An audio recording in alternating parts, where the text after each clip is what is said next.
এই পাহাড়ের একটা পাদদেশে দাঁড়িয়ে আছি। এখানে দেখতে পাচ্ছি, পথে দেখলাম যে সুপুরির গাড়ি বোঝাই হচ্ছে।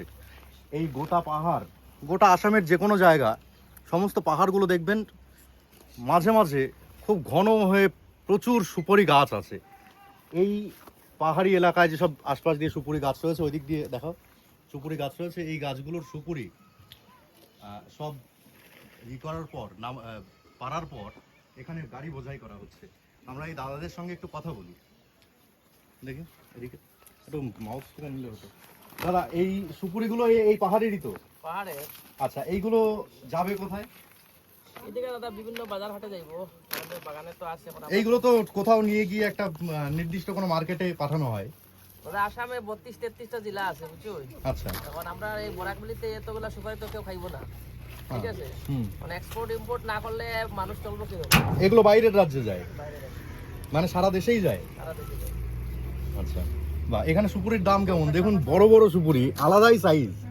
হ্যাঁ, কাঁচা সুপুরি।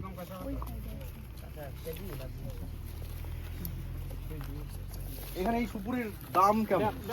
দাম দাদা কাঁচাটা তোমার 650 থেকে 700, আর লাল 650 কি শ হিসেবে নাকি কি কি হিসাব, বি হিসাব, কি হিসাব?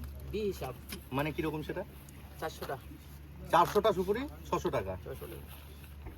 আচ্ছা, 400টা সুপুরি 600 টাকা। আমি জানি না এটা দাম বেশি না কম, নিশ্চয়ই কমই হবে, এখানে প্রচুর সুপুরি উৎপাদন হয়। তো যাই হোক, এইখান এই যে যারা এই সুপুরি পারে বা যারা করছে, তারা সব এখানকার স্থানীয় মানুষ দাদা? সব স্থানীয় মানুষ। আচ্ছা এটা পাহাড়ি মানুষ, সব স্থানীয় মানুষ এখানকার। আচ্ছা, আপনারা কি মানে বাঙালি নাকি খাসিয়া বা আমরা এরা আছে খাসিয়া মানুষ, আমরা আছি বাঙালি মানুষ।